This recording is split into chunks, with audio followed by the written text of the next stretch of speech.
fulfilling as well. Why? Well, because I think that well, reading, for those of you who like to read, is always something very much pleasing, right? Personally, when I was preparing myself for the exam, I found this part to be the most enjoyable one, and also the most funny and entertaining one, because I love reading. So if you're like me, probably you're gonna find it as well, as entertaining, as incredible as I found it. But nonetheless, even if you are not very much assiduous with reading, trust me that this is very important to perfect, to understand. And well, reading is essential anyways, right? For any purpose you want to use this test for. Well, let us start then with our presentation. I have prepared something for you, and let us go. Okay, here we are. Let us start with tonight's topic. So this week we're going to dedicate our strength, our efforts, our time to learn about the reading section, as I say. And well, I know that many of you are going to find it super easy, and well, all of you, I think. But the point is that even if you struggle with it a little bit, trust me, this is about practice, reading, in order to understand the topics and everything we're going to discuss tonight. Okay, well, let us start then with some general aspects, as it has become our tradition. Well, what can we say about this section? Well, we can say the following. First of all, the reading section is designed to assess how well you can read and understand the kinds of materials used in academic environments. Here we have another person. Let's wait for him or her. All right. There we are. So we have just started with the presentation for those of you who are just joining us. And tonight's presentation is this one, the reading section. Okay. So let us start with all the general aspects of the reading section. First thing we can say about it is that it's designed to assess how well can you read and understand the kinds of materials used in academic environments. Okay. Let me tell you as well that if you're planning to apply to a university, to use this in order to, of course, well, as I mentioned, to use this in order to, well, to apply to a master degree program or to an undergraduate program or any other a study program, this section is one that institutions and universities are very much eager to know about. Because, of course, when you are studying for a degree, reading becomes essential. So they are very much interested in knowing how can you perform in this part. So as I say, it's something to consider and to, of course, as I mentioned, strive a lot into. Okay, well, it includes, now let us discuss about the section itself. How is it organized? What is its structure? What are we going to find? What can we expect about it? Let us comment upon it. It includes 3 or 4 reading passages. Okay, the reading section, of course, includes reading passages, and it includes 3 or 4. I'm going to explain why is it possible to receive 3 or 4. Because if you receive 3, you're not going to get 4. But if you get 4, not 3. It's, as I say, a variation. Now, each passage, okay, doesn't matter if you receive 3 or 4, is going to be approximately 700 words long. All right, it's a long passage. It's not as those reading passages that we were using and analyzing in our previous sections. As for example, that one of the speaking, the writing, in which we read very short passages. Not the case anymore. These are going to be long passages, okay, serious matters. Now, each reading passage is going to have 10 questions. Each passage is going to have 10 questions individually that are going to ask you about the information that are contained in the passage, okay? These questions, as I say, are going to be about the information that you have just read in the passage, okay? Each passage having 10 questions, all right? 10 questions per passage. Now, what about the time you have for performing on this section? You can have or 54 minutes or 72 minutes. As it happened with the passages, if you receive 54 minutes, you're not going to get 72. And if you receive 72 minutes, you're not going to get 54. Now, Maybe you are wondering, why is there such a variation, not only here in the time, but also in the amount of passages? Let me explain that. It's a very simple reason, actually. The reason is because for this section, dear students, there is something called the experimental version of the exam, all right? This experimental version of the exam is something that not everybody is going to receive. Not all of you are going to receive it. Let me explain it this manner. Let us talk about, first of all, the normal version of the section, okay? Then we're going to talk about the experimental version of the reading section, but let us discuss the normal version first for you to understand. Normally, dear students, if you receive the normal version of the reading section, you're going to get 3 reading passages to read, okay? Each of them is going to have 10 questions. Overall, 30 questions, right? 3 passages, 10 questions per passage, 30 questions. If you receive this normal version of the exam, likewise, you're going to have 54 minutes in order to solve the entire section, okay?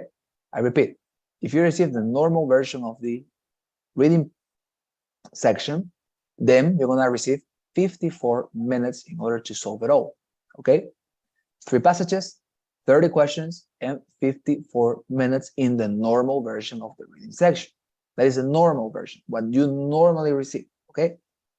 Now, there is the possibility that you receive the experimental version instead of the general and normal version. Maybe you're wondering, what determines if I get it or not? How can I avoid it? Maybe, right? But no, you cannot avoid it. Sorry.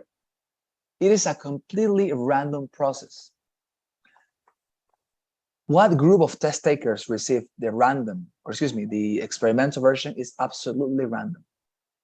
You cannot say, for example, on this date, test takers are going to receive the experimental version of the reading. Please don't register, don't enroll. Sadly, it's not possible. As I say, it's a completely random process. You could receive it. Now, what is the experimental version? If you receive it, the experimental version basically consists in having an extra reading passage. Instead of having 3 reading passages, you're going to have 4 reading passages, okay? And of course, if you have an extra reading passage instead of 3, as in the normal version, in the experimental version, you will have 4 passages, and of course, 40 questions to respond, right? Because remember, each passage has 10 questions. So if before you had 3 passages and 30 questions, now if you have 4 passages, how many questions are going to have? 40, of course. Now, if you receive the experimental version as well, your time is going to change. It's going to vary. Instead of having 54 minutes as in the normal version, if you get the experimental version of the exam, dear students, you will have 72 minutes, okay, to answer the entire section, to respond at all, okay? That is the reason, that is the variation. If you get the experimental version, you will have, well, four reading passages, 40 questions, and 72 minutes in order to solve them. If you receive the normal version, 3 passages, 30 questions, and 54 minutes in order to respond at all. That's how it works, okay? Now, maybe you're wondering, why is this called experimental version? I think its name indicates a little bit why is it called independent, but experimental version. But the reason it's simple. Basically, ETS is going to test, if you receive this experimental version, it's going to test with you new mechanisms they have for their responses, new types of questions, new buttons, new interfaces, new menus, whatever. The point is that you are going to be their hamster, if you want to look at it on one, okay? You're going to be as their hamster, because you are going to be, as I say,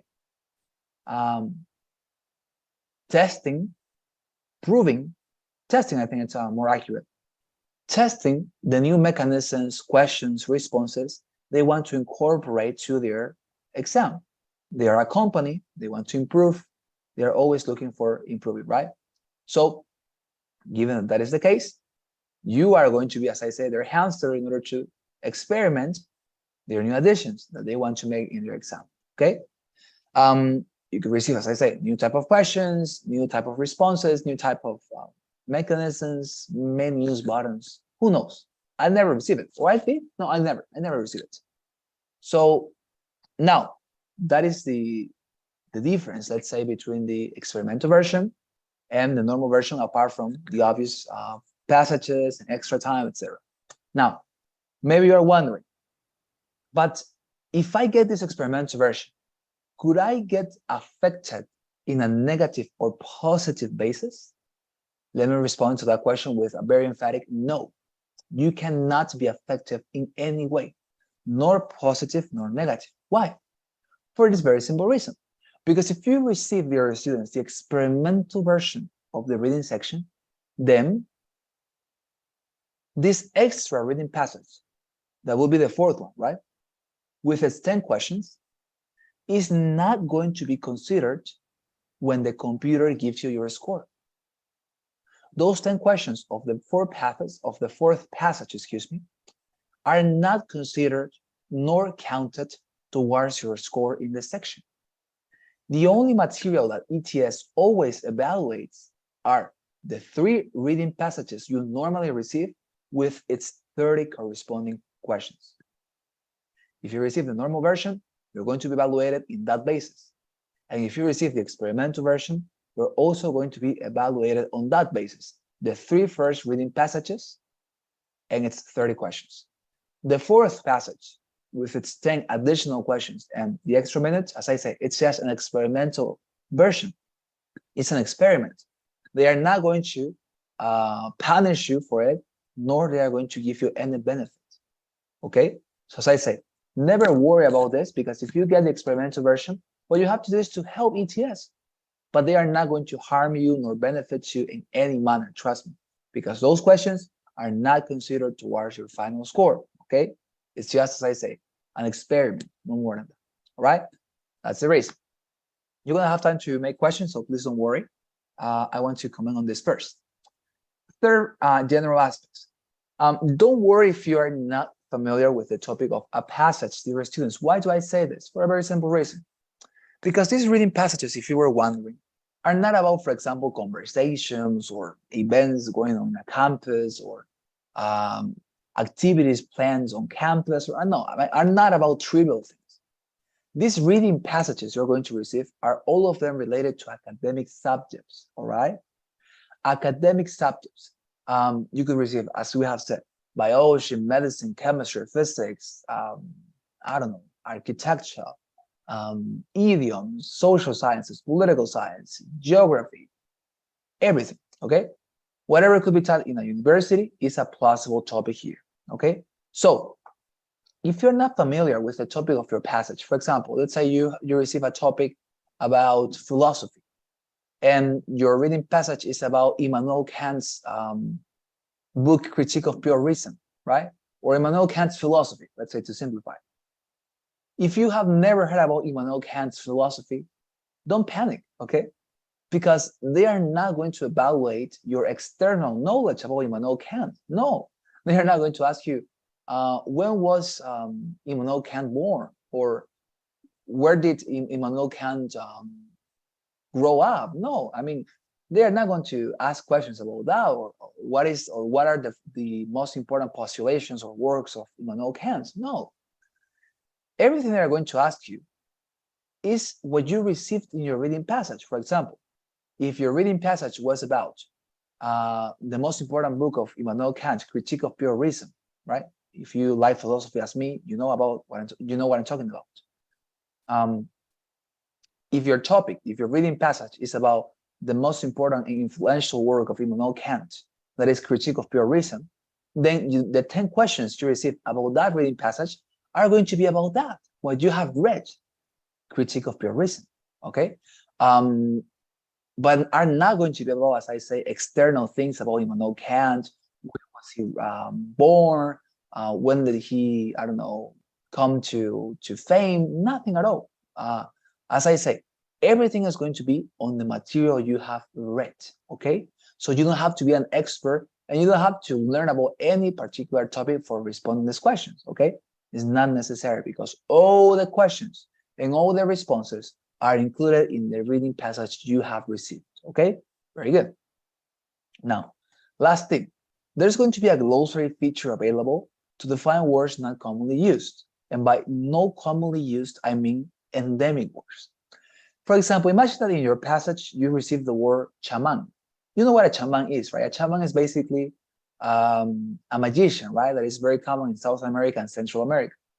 But imagine that somebody in Europe who takes exam in Europe, because not everybody in Europe speaks English, right? Some people speak Portuguese, for example, as in Portugal.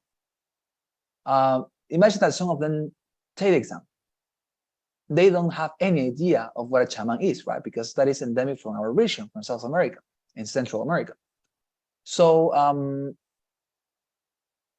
in that case, for them, well, for instance, the word chaman would be included in a glossary at the end of the reading passage that, as I say, comments on the meaning of that endemic word.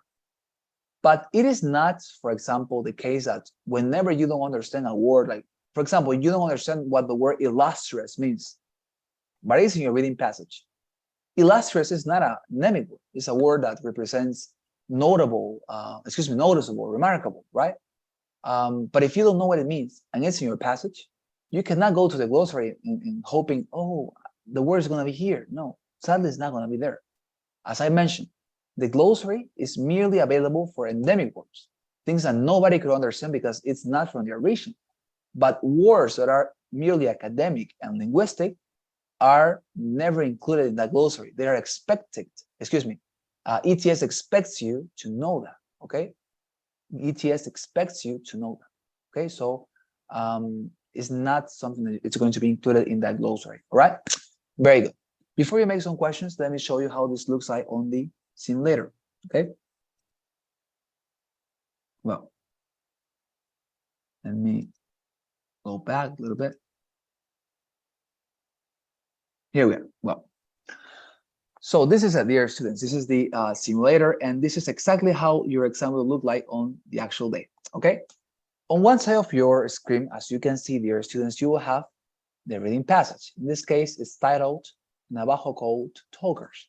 And well, if you scroll down, as you can see, it's a very long passage. It's not a passage as the ones we have been reading so far. This is a serious matter, okay? This is a long passage.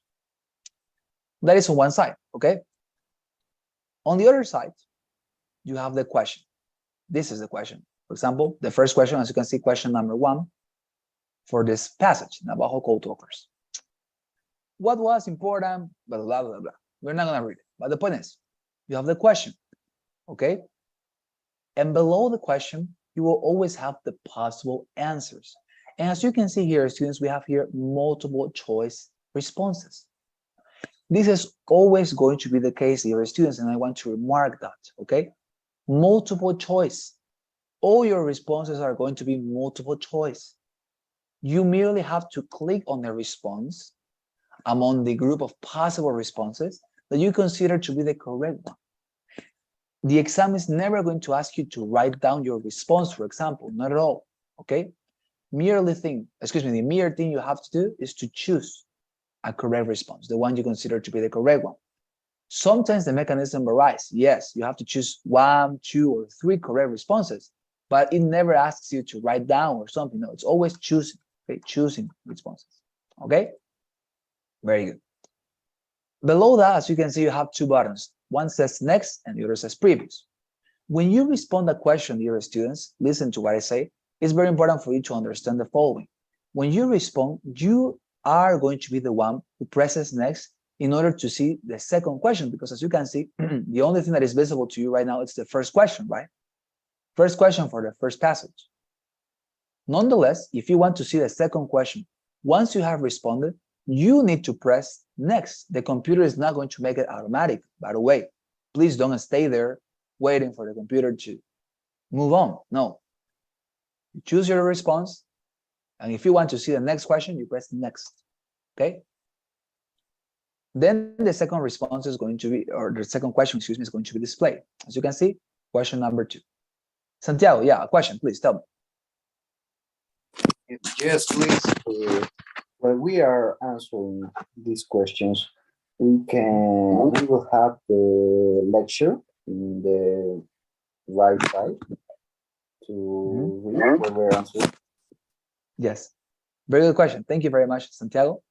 Yeah, responding to the question, yes, this reading passage is always going to be available for you to read it, okay? It is not as in the writing section or the other sections that disappears. It doesn't disappear, okay? It's always going to stay here in order to respond to questions, because actually, as we're going to learn very much soon, using the passage is very important for responding to questions. So, as I say, this passage, please don't worry, is always going to be available for you to use it in order to respond to questions, okay? Is that fine, dear Santiago? Does that respond? Yeah, thank you. Yeah, my pleasure. There you are. So this is always going to be here, okay? Fantastic. Well, let's continue. As you can see, question number 2, okay, of the passage. Now, something else. As you can see here, I have not chosen a response, right? Everything is in blank. You can do this on the exam, okay? If you don't want to choose a response, it is not necessary for you to choose a response in order to press the button next. For example, look at it. I have not chosen, right, a response. If I press next, the third question is going to appear. Question number 3. As you can see here. And certainly, you can leave responses in blank, okay? As you notice, you can leave responses in blank. Nonetheless, I never recommend you to do so, okay? Why? First of all, because there is no penalty for wrong responses, okay? Whenever you choose, for example, a response that you're not super sure about, you say, okay, I'm not sure, but I guess it's this one. If you get it wrong, they are not going to punish you or something. No. But if you get it right, even if you are guessing, better, right? Because you get more points. So fantastic, okay? So as I say, there's no penalty for wrong responses. So the good idea here would be certainly getting always a response. Doesn't matter if you're not sure, go for the one you consider to be the most likely one, okay? Now, some people like to leave it in blank because they say, okay, I'm gonna come back later. And maybe you're wondering, can you come back? Yes, you can. As you can see, there is a button that says previous here. If you press previous, you're going to come back to question number 2, right? We are right now we're in question number 3, right? Question number 3.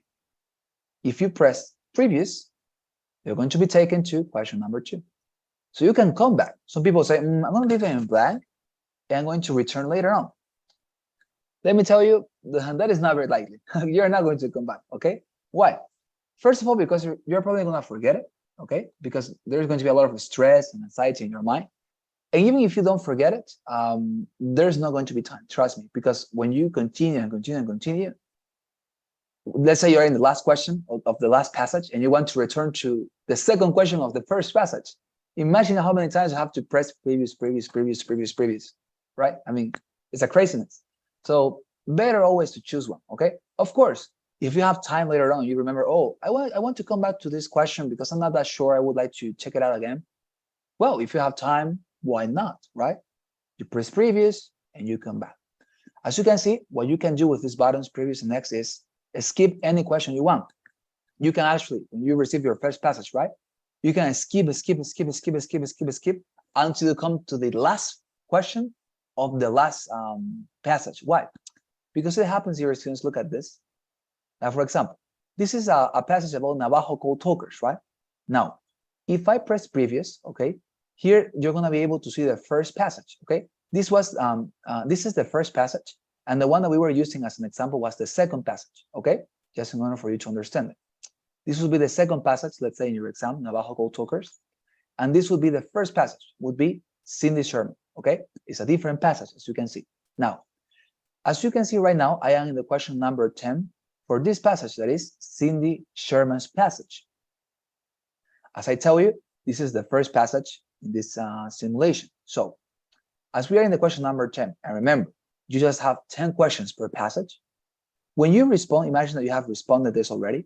When you respond this question and you press next, you're going to be able to see the second passage. In this case, Navajo code talkers, the one that we were using, right? And if you press next until question number 10, if you press next again, what is going to happen? Well, of course, what is going to happen is that you're going to receive the third passage, right? And if you get the experimental version and you continue next, and you have a 4 passages. If you receive the experimental version, of course, you're gonna be able to see the 4th passage, right? So you can actually, as I say, skip all the questions until the end if you want. With this mechanism, you are totally free to move throughout your reading section as you want. Okay?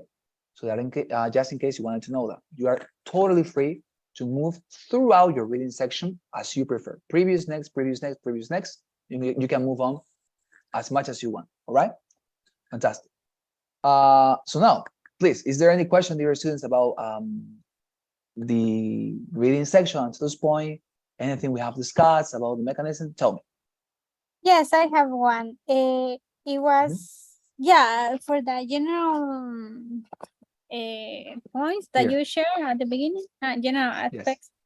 Yeah, you said that the experimental version, those responses were not being scored, only Yes. the 3 first passages. Mhm. Are we, just out of curiosity, are we allowed to skip them? Well, that is a good question actually, and yes, you are. But now let me be a little bit more specific here. When I say the 4th reading passage is not going to be a score, I mean yes, it's not going to be a score. But now, the 4th reading passage is not always going to be the one that is experimental. Maybe that is something that I was not that much specific about. So you cannot, for example, say, okay, if you receive experimental version, I'm going to respond the first 3, and I'm going to use the rest of the time that I have, because you have extra time, right? You have 72 minutes when you receive the experimental version. And I'm going to use that time in order to respond those passages. And I will skip the 4th one because I know that the 4th one is not going to be scored. That is not something very much healthy. Why? Because, as I say, not necessarily the 4th passage is the experimental one. You cannot know which one is the experimental one. Certainly, there is one that is the experimental passage when you receive this version, but you cannot identify it. Okay, so or at least it's not as if they tell you which one it is. Maybe you think that the 2nd one is the experimental passage, but maybe you get it wrong and you say, but I'm not going to respond this. So as I say, the best manner to approach this is to take all these passages as if they were valid. Because as I say, you don't have manner to identify which one is the experimental one. Of course, the 4th one would be, but you don't know which one is the 4th one. If it is located in the 2nd place, or the 3rd place, they don't tell you that. And I think it's exactly in order to avoid people saying, okay, I'm not going to respond to the 4th one, and I will use the rest of the time in order to apply here to my first 3 paragraphs, right? So as I say, it could be possible if you are able to identify, I don't know how could you, right? But if you are able to identify which one is the experimental version, great. You can just skip it, right? But as you are not able, I think, to do so, better to take all of them as serious and important topics. Okay, is that fine, dear Jasmine? Yeah, I got it. I think it was clever to not set a pattern to say that the 4 passage is going to be experimental. Yeah, I got it, and thank you for your response. No, my pleasure. Thank you very much, Jasmine. Yeah, you're right. And I think that they did it exactly because there are very clever people like you who would say, okay, I'm gonna skip it until this part, and I will use the remaining time for my passages. Great. I mean, that is to be clever. That is fantastic. That is to be intelligent, right? I would do it if I knew that the last passage doesn't count back. Who cares, right? I'm just gonna concentrate all my time and my resources in these first 3 ones. But I think it's just because they realize that, okay, people are going to do this, better not to say which one is the intruder, right? El intruso in these passages, and therefore nobody's going to do that, right? So as I said, safer to respond all of them as if they were valid and correct passages. Okay, very good. All right, so let's. Any other question, dear students, about this or the menu that we have discussed here? Questions? Tell me, please. I have one question. Please, Paula. Actually, two. The first one is if we have a limited time for each passage, like do they give us the whole 54 minutes for the 3 passages, or we have Mhm. like limited time for each passage? Yes. Okay. Okay, so I'm gonna respond to that one first, and then you can go to the second one. So, very good question. In this case, no, there's no limited time for each passage. As you expressed very well, you have the 54 minutes in order to administer as you want. Okay, you have 54 minutes to respond to the questions of these 3 passages, and you can, for example, if you want, spend merely 4 minutes responding one passage and to employ 25 minutes for the rest of the passages if you want. As I say, you can administer as you prefer. Okay, the time they give it to you, and as I say, with these buttons of previous and next, you can go back, go next, and you can respond to all the parts as you consider them to be the best for you, right, at that time. So as I say, you have 54 minutes and you can utilize them and to administer them as you consider to be the most correct manner. Okay, is that fine? Yeah, thank you. And the Fantastic. other one, that what's better? If we read the whole passage and then answer all the questions, or we go like answering one by one? Okay.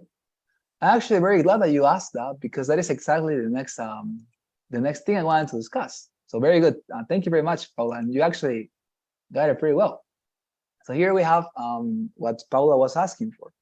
What is the best strategy or method in order to approach this section? So as Paula, for example, gives us here the glance at, people have a lot of techniques in order to approach this section. And that is fine because, of course, people are different. And also, this is a very old exam. So people have developed a lot of techniques and manners to do it. Now, I want to propose you this one, okay, that I named the charge strategy to approach this section. And I think that this is the most convenient one, the most efficient one, and the one that I've always applied when I took the exam, okay? So I want to share with you and to demonstrate in what consists. Now, let us come back here to the simulator. Now, as you can see, when you receive your reading passage, dear students, you have it here available, right? And as I told you, it's here available for the entire time. Now, what people normally do, okay, what most test takers do is they get it and they write the entire reading passage before responding to the questions. That is to say, they don't respond to the questions if they have not finalized reading the passage. I guess that is natural. Let me tell you why. Because in South America and Central America especially, or I guess in the entire world, we are used to studying, right? When we are asked some questions, and we normally do so in the context of exams and examinations and stuff like that, we study, right? We want to know about the questions we are going to respond. So we naturally tend to read this because we want to learn about the topic in order to respond them correctly. But I think that is wrong. That is a wrong assumption here. Why? Because what is wrong here is that you actually do not want to learn about this, right? I mean, Navajo code talkers. Imagine that this is your passage in the exam. Do you care about this? I don't. I mean, nobody cares, I guess, about Navajo code talkers, right? So what people do when they are reading this entire passage beforehand and before responding to the question, what I think they are doing is trying to learn about Navajo code talkers. And they don't realize that that is actually useless because this is not an exam for you to learn about Navajo code talkers. The only reason why you receive this is in order to respond the questions, and that's it. When you finalize the exam, it is not necessary for you to be an expert on Navajo code talkers and to give a lecture about it, not at all. The only thing you need to know is to find out their responses for these questions here, because as I told you, dear students, all their responses for the questions you will have are here in the passage. The only thing you have to do is to look for them, no more than that. So the only concept you should have of this reading passage should be a means of responding to questions, and that's not as something that you have to learn about or you have to understand. I have practiced innumerable times for this exam, and many times I didn't have any real idea of what the reading passage was about. But anyways, I got almost perfect scores every single time. Why? Because I was not trying to learn about this because I don't care about it. What I cared about was responding the questions correctly. And in order to respond to questions, you don't need to know this. The only thing you need to know or you need to do is to find the responses here. Okay. So what is the charge strategy? What the charge strategy proposes you to do is the following. When you follow this strategy, what you're going to do once receiving your passages is to go directly to the first question and use the passage to respond, not reading the whole passage first. Once you respond, you move on to the next question. You look at your question, respond using the passage once again, and repeat the process until your last question. This way, you're going to use your passage merely as a means, as I told you, to get over your questions and not vice versa. Okay? As I tell you, this charge strategy proposes you. First thing you do when receiving this is not reading the passage. No. First thing to do is, okay, you read the question, you read the possible answers, and you look for a response in the passage. That's what you do. And thus until the end. Now, maybe you're wondering, but how do I find my response for this question in the passage? If you say that the responses are always here, and that I should just, that I should use the passage merely as a means to find out my response for the question, then maybe you are wondering, where should I find my response? How can I find my response for this question here in the passage? Well, that's the beauty of this strategy. Why? Because it has this concept. To follow this strategy is possible because all questions, dear students, in this section are released following the chronological order of the passage. Namely, the first question or the first two are going to be about the first paragraph of the passage. The third question about the second paragraph. The fourth question about the third paragraph, and so on and so forth. Therefore, you are going to be able to respond orderly without having to read the entire passage beforehand. What do I mean? For example, look at this question. What it says. What was important in development of a new communication method according to paragraph 1? And what question is this one? This is question number 1. I assure you that every single question number 1 is always about the first paragraph. And if you notice, if you don't trust me, look at the question. The question itself is telling you, according to paragraph 1. So it's telling you, hey, your response is in the paragraph number 1. Look for it, right? It's telling you, paragraph 1. Now, maybe you are doubting. Let's see what question number 2 asks you for. If I press next, let's see. Question number 2, right? What does it say? The word impenetrable in paragraph 2, right, is closest to meaning 2, right?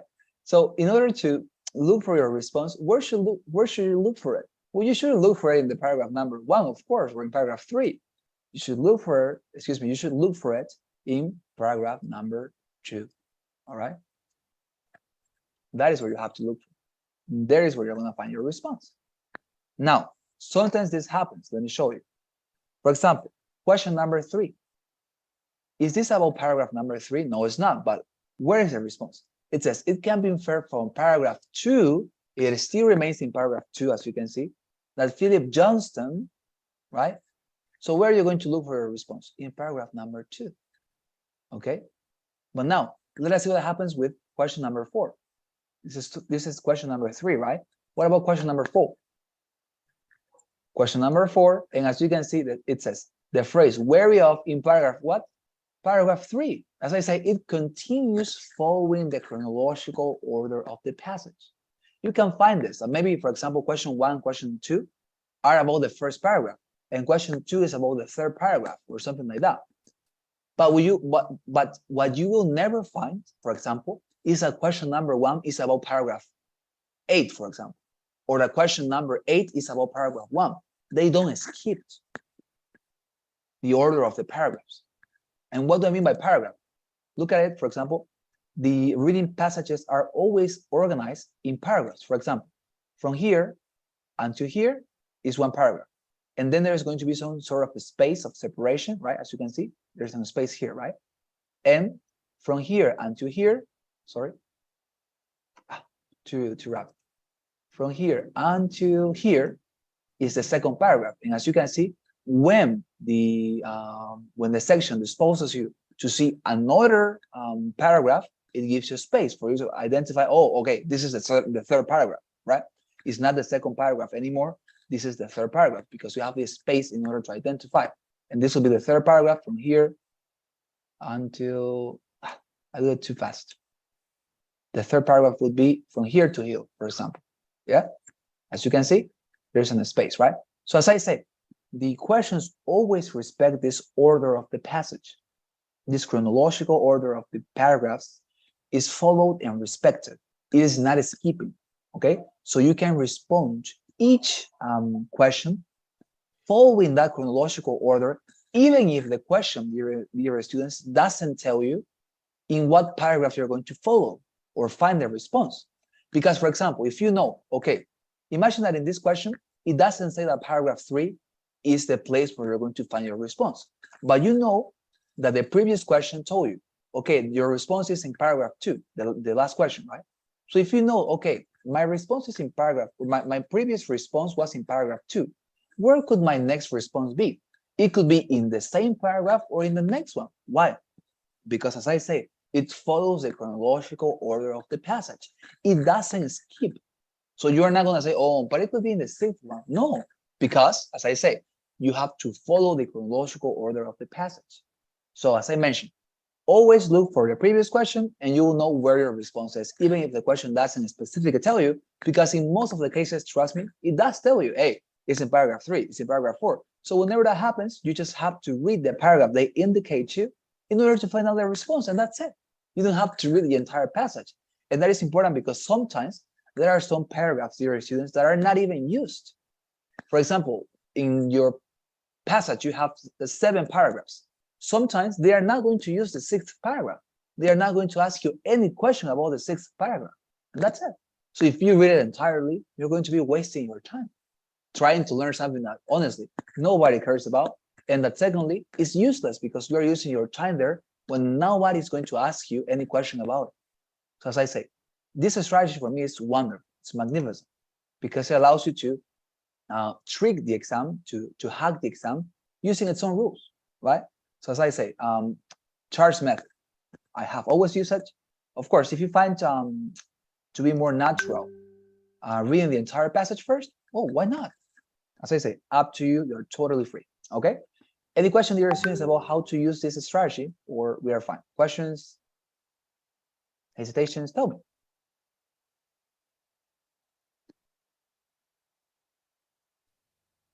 Angel, Jasmine, Santiago, Paula, Mateo, Alexander, any question? I don't have any. Okay, fantastic. Thank you, Jasmine. What about the rest of you guys? Questions?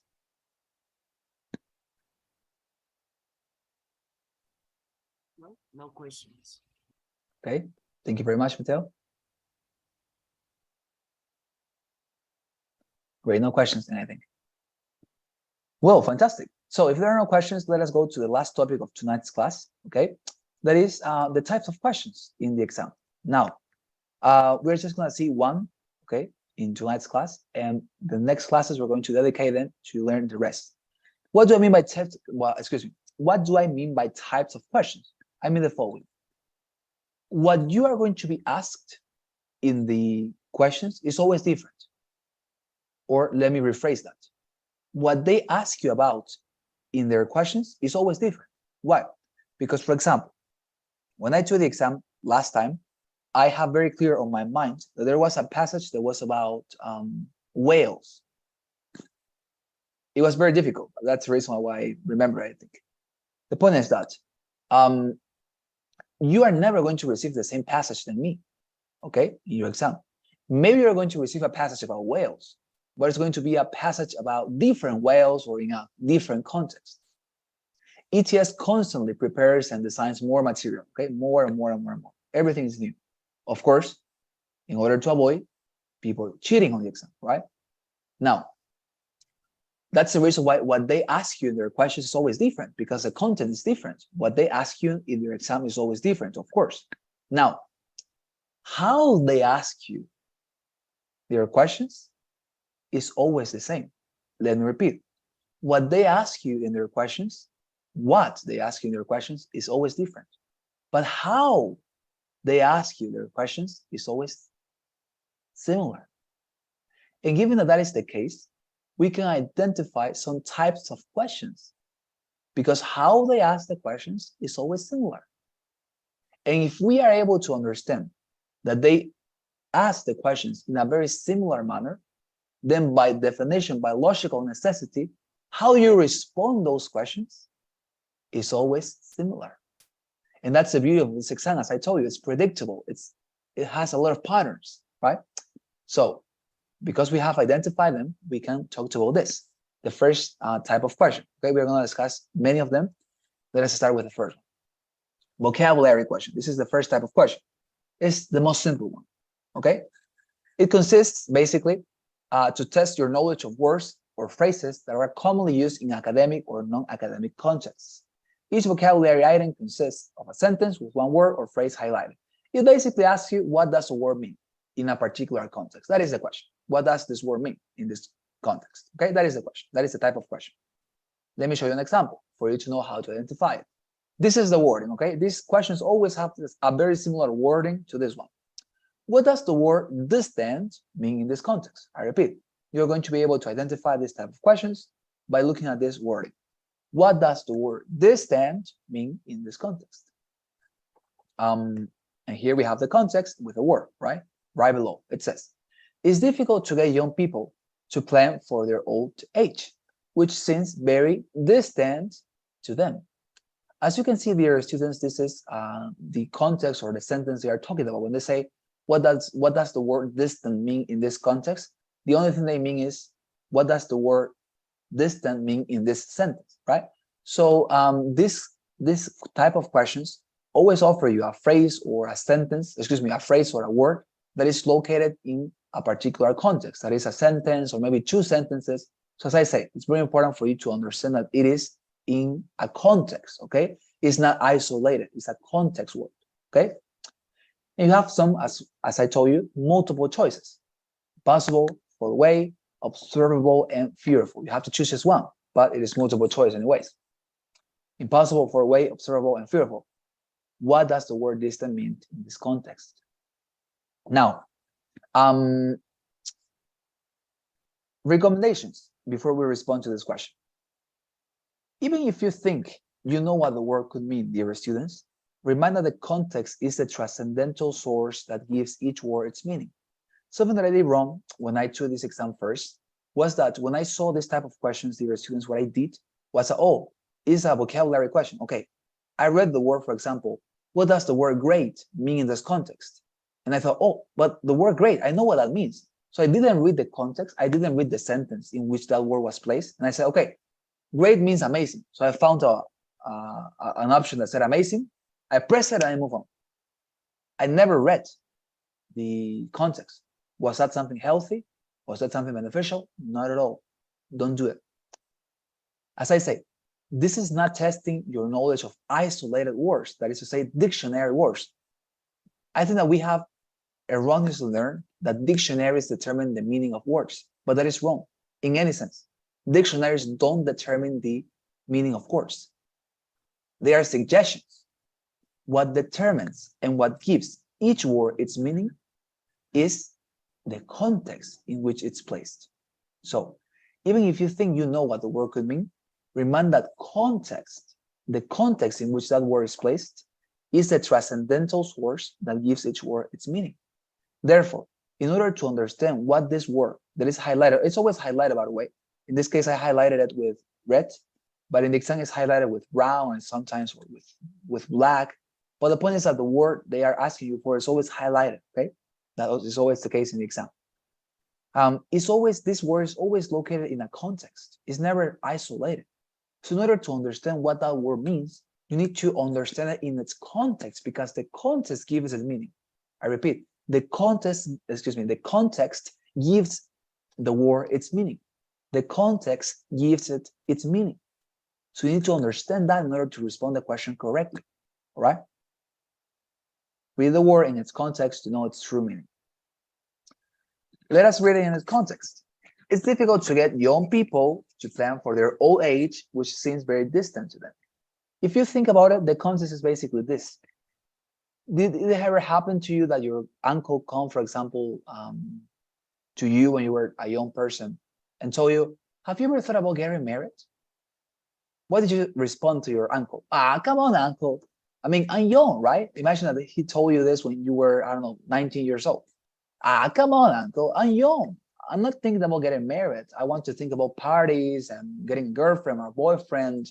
And I don't know, studying, getting a profession. I want to have fun, experience things. I don't want to get married. Come on, that's very distant for me. That is super plausible, right? I mean, if you said that to your uncle, great. But what does the word distant mean in that context of somebody telling you, hey, have you thought about your old life? Have you thought about your life as an adult? Of course, that in that sense, in that context, the word distant means far away, right? Because you say, ah, come on, uncle. I'm not going to be an adult very much soon. That's far away. 10, 20 years need to happen before I am an adult, right? So, as I say, the context in this case tells you, okay, the word distant means far away, but the word distant could mean something absolutely different in another context. For example, if I tell you, being the president of my nation is very distant to me. I repeat, being the president of my nation is very distant to me. What does the word distant mean in that context? Of course, it doesn't mean far away, because I am not meant to be the president of my country, right? Maybe I am going to be the president of my nation. Who knows? That's possible. But the point is that I am not meant for being the president, right? I mean, it's not going to happen yes or yes, as it happens with being an adult. That will happen to you yes or yes. You cannot say, that's very far away from me. No, you cannot say it, because nobody is meant to be a president, right? As people are meant to be adults, we are always going to be adults, right? But nonetheless, when you say, being the president of my nation is very distant from me, what you mean by the word distant in that context is that it's impossible or almost impossible to be the president, right? Because it's super difficult to be the president of a nation. Therefore, when you say, come on, it's very distant for me to be the president of Bolivia, for example, what you mean is, man, it's super difficult to be the president. I mean, that is almost impossible, or it's impossible, right? So as I say, as you can see, the word distant, although a very simple word, means something completely different in two contexts. So as I say, in order to understand, dear students, the meaning of these words and to respond these type of questions correctly, always read the word in its context. The context will tell you what the word means. Don't rely on your memory and your knowledge of the dictionary. That's not word here. Look at the context. The context will guide you and tell you what the word means. Any question, dear students, about this type of question, how to identify, how to respond? Tell me. Questions? Commentaries, concerns? Angel, Jasmine, Santiago, Paula, Mateo, Alexander, questions?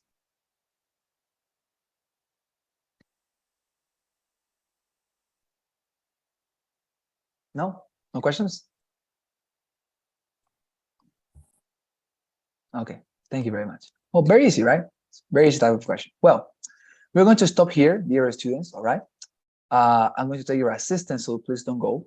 And as I say, tomorrow we're going to continue with the theoretical classes, okay? It's very important for us to know all and to understand all type of questions before we move on to practice, so that you can know how to respond these questions.